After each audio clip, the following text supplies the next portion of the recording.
Okay, so here we have, this is some news from Japan. So Japan is going to put in a ESTA type system. I posted this on my X, but I think I need to explain it to you guys and how this may stop nuisance streamers. So they're going to have a US style entry system for foreign visitors. They're calling it JESTA, which is really just a copy of the US ESTA system, which stands for Electronic System for Travel Authorization. Now, while this might not seem like much, it does two things. Number one, there will probably be some monetary cost to it. So you probably will have to pay a little upfront. So the very, very cheap streamers that are budget streamers, they might have some problems with that. Now, of course, nuisance streamers that are making a good amount of money, it's no problem. But beyond that, this is a centralized system where they will have to attest to whether or not they are criminals. And this is perfect because now you will have a centralized system with this information. The problem with a lot of immigration systems is they were decentralized. It was on paper. It was up to the individual agent. And once you have a centralized digital system, they can flag you as an individual, as a nuisance streamer, as a criminal. They can ban you from the country. They can put on your record any criminal complaints that have been lodged against you. And this is going to be relevant in the case of one of the people we're going to cover, Gagan TV, who's over here in Thailand, right? And he's over there doing a lot of the same he was doing in Japan. Another thing is they can share this information with other jurisdictions. If this person is known to be in another jurisdiction or knows to cause trouble, they could share that information across borders, and other countries have the freedom to ban them, prohibit them, keep them from entering.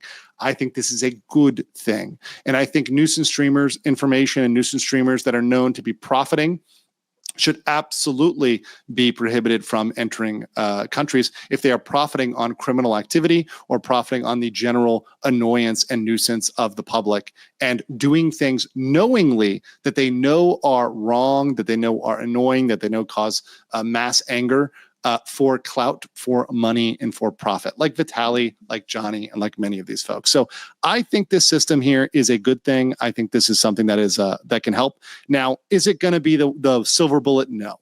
I think the silver bullet will be enforcement of existing laws, making sure people are charged, making sure people are punished, setting an example. I think that will go very far, but it's a baby step. And I think baby steps get us going in the right direction. And I see some people in the chat saying I shouldn't pay more because Johnny is an a-hole. Hear me out here. This is the price that we unfortunately have to pay. This is what they've done. It's like, for example, security measures at the airport, right? You know, we used to live in a society where you could just walk up to the gate and get on the airplane. Can't do that anymore. Society changes, things change, and unfortunately, we have to deal with the consequences of the worst of us messing things up for everybody else. That is the unfortunate problem of society, is that the dregs of the internet are now messing it up for everybody. And the one thing I can say is, if they're able to stop it at the border, then the society as a whole can remain a high trust society, can remain a society where people can feel free and comfortable and safe. But if they keep allowing these people to get into the country, that is going to continue to cause these incidents, and that's going to continue to have these problems. Okay, so let's go over to Thailand, and let's show you guys some video on some misbehavior here in the Kingdom of Thailand, in the Land of Smiles. And this, once again, personally bothers me because I primarily reside in the Kingdom of Thailand, although I do travel and spend extensive time in Japan, Korea, Philippines, other places in Southeast Asia. And we're going back to this guy, you guys probably remember him, Gagan TV. And if you remember, Gagan TV was this kind of fake alpha who went over to Hokkaido and ended up getting beat up by some Japanese folks in Hokkaido after he was harassing a local Japanese woman, and he ran away, you know, got beat up, and then tried to play tough, you know, both before and after. Very interesting behavior. But once again, he tried to say this was not his typical stuff. This is not his typical behavior. But we have some footage here, which shows him. He is out on Khao San Road. Now, for those that may not know, Khao San Road is a popular tourist destination in Thailand.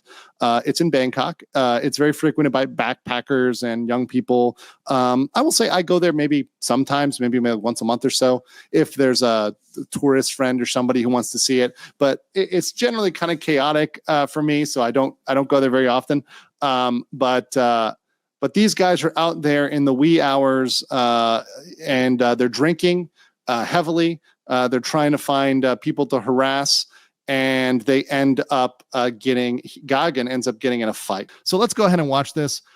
So what we have here is Goggin, and he's here with this guy, and this guy was trying to show him a watch. I think it is a Tag Heuer Carrera. So it was a watch that may have had some price to it.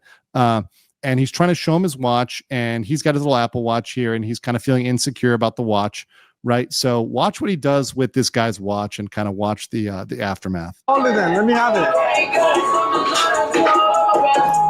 Oh shit! Oh shit! See? See? Oh shit! Where'd it go? I don't know where it went. So there we go. Already gets him in the face, right? Fight ensues. I'm not going to show all the fight because I don't want to, get in trouble here. But fight ensues. These guys are wrestling around. Once again, we know Goggin doesn't know how to fight, right? There's a whole incident here. People start breaking it up, and they have a kind of tussle over there on Khao Road. And of course, there's like 16 guys that are jumping in this and breaking this up almost immediately. But of course, once again, Goggin playing tough guy here, acting like an idiot. Clearly, these guys are drunk. And once again, drunk idiots fighting is nothing new, but Goggin has this kind of history. Goggin Singh has this history of going around and playing tough guy, starting fights, and it's really, really, really annoying. And he's lucky he didn't try that with somebody who was local, because that could be a very, very bad scenario. Okay, we've also got some footage from inside of a hotel, where Goggin, again with one of his streaming homeboys, ends up destroying the hotel. I think over having a boo-boo.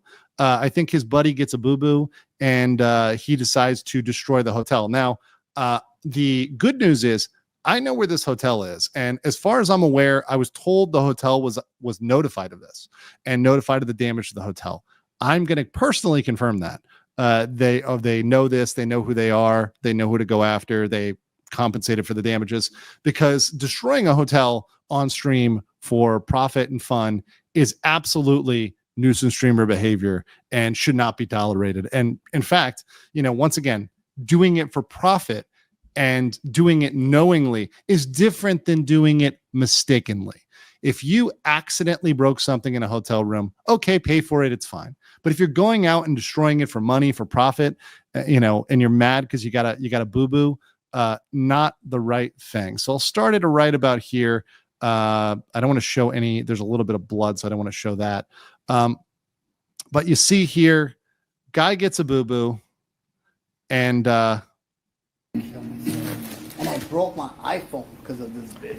iPhone 16. Yo, chill, bro. Stop breaking more. There's Goggin over here. That's the hotel room. Same guy.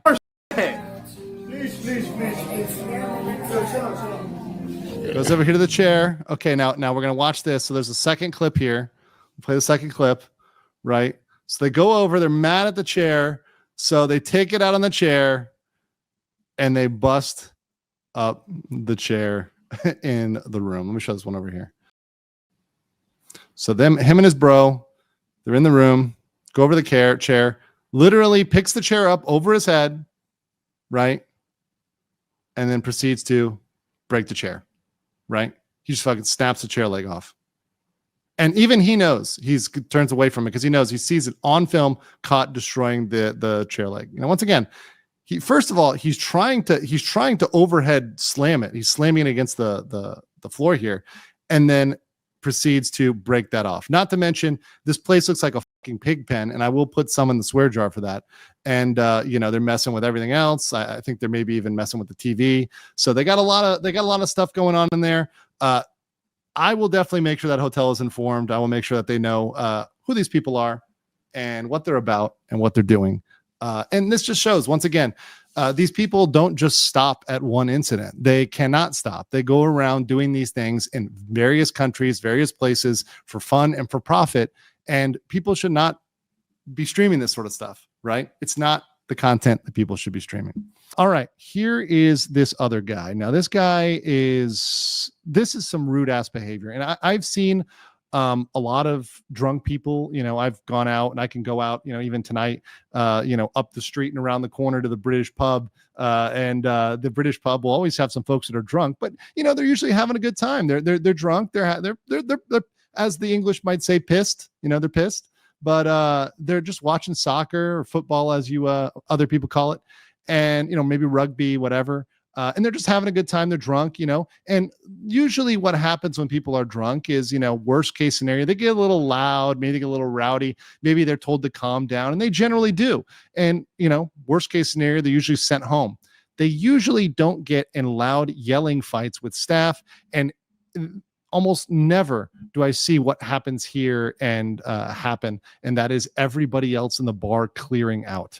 So let's watch this one. This is from a streamer. I believe his name is Baby Hayes. I think he's Korean, but this is him over here in Thailand acting a fool at a bar in Bangkok. Let's play this one. So this guy thinks he has the right to say whatever he wants to say because he paid 120 baht, which is like $3 for a beer. I'm not kidding. And then you guys said, okay. You guys were like, oh, okay. And then when I sit down, I'm like, nobody's here, bro. Everybody fucking leaving, bro. You talk about everything wrong. You're wrong. I've been to Thailand, actually, and this is the worst bar I've ever been to. Yes. But can you guys shut up so I can enjoy my beer that I'm paying 120 baht? Okay, shut up, okay? Let me enjoy my beer. Yes. No, shut up, because I pay 120 baht for this drink. 120 baht for this drink, okay? Okay, can you shut up? Okay, can you shut up so I can drink this beer? Okay, do you allow me to pay? I don't pay? I don't pay? Yeah. You can come down and drink, please. Yes, if you be quiet, if you're not shouting at me. Yes, if you're not shouting at me, I'll literally drink and beer my quiet. Go away. Don't stand up to me like. And once again, the crazy thing is, this is a grown man, a guy who is supposed to be a grown man. Once again, you see a similarity with Somali, the other people. They only confront women and children, right? They're big, tough guys with women and children. They would never speak this way to a man. They would never speak to a group. They think they're tough because they speak up to women and children. I'm going to show you this guy's face in a second. You're going to see him as he gets kicked out of the bar, and you're going to see the girls kicking him out. All the girls come and they kick him out of the bar. This is pathetic. This is some bullshit behavior, and he's lucky there wasn't a dude in there who would have confronted him over that. Because you paid 120 baht, $3 for a beer, gives you no right to speak like that. First of all, in a Bangkok bar, that's not even that expensive. 120 baht, it's pretty normal, right? That's not expensive at all. It's pretty normal. Now, if you go up country, you're in the sticks. I was up doing a road trip.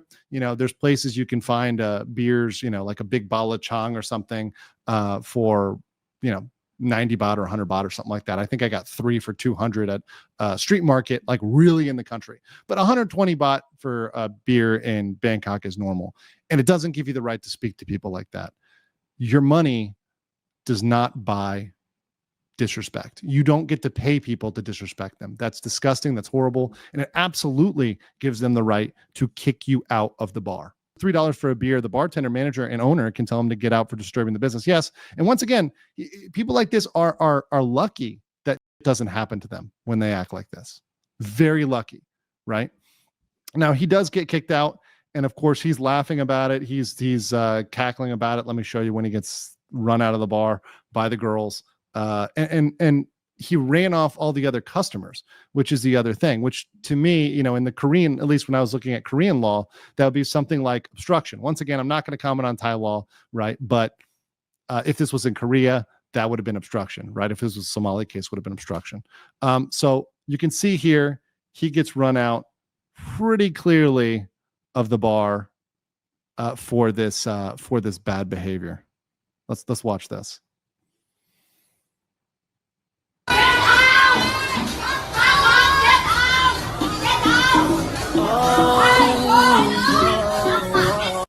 there he is. Hold on, I want to get the mug. There is this gentleman getting kicked out, laughing as he did it, right? Laughing as he did it, looking like an absolute donkey, right? This is this guy. This is this guy. This is the type of thing. Nobody needs this guy in the country. Nobody needs, this triple chin loser in the country. And, it's always people like that who feel like they can come drop $3 and disrespect people. Absolutely no. Absolutely 100% no. So once again, this just shows you guys, this does not stop with Johnny Somali. This is something that is a trend. This is something that is being monetized across jurisdictions. It's being monetized in Japan, Korea, Thailand, the Philippines with Vitali. This is not a problem that's isolated. And there does need to be strong messaging to these people that if they're coming there, and not only are they acting like idiots, but they're doing it for money, that there's consequences. There does need to be consequences for these folks. So I just want to bring some attention to that, because I know a lot of people here. Of course, there's a lot of people who are my viewers that are in Thailand, who love Thailand. By the way, shout out to you guys. And I'm going to have some beers with some of the followers here and people who've reached out to me, in the next couple months. This is something that we all need to pay attention to. We all need to stop, and we all need to take action against, particularly those that are living abroad.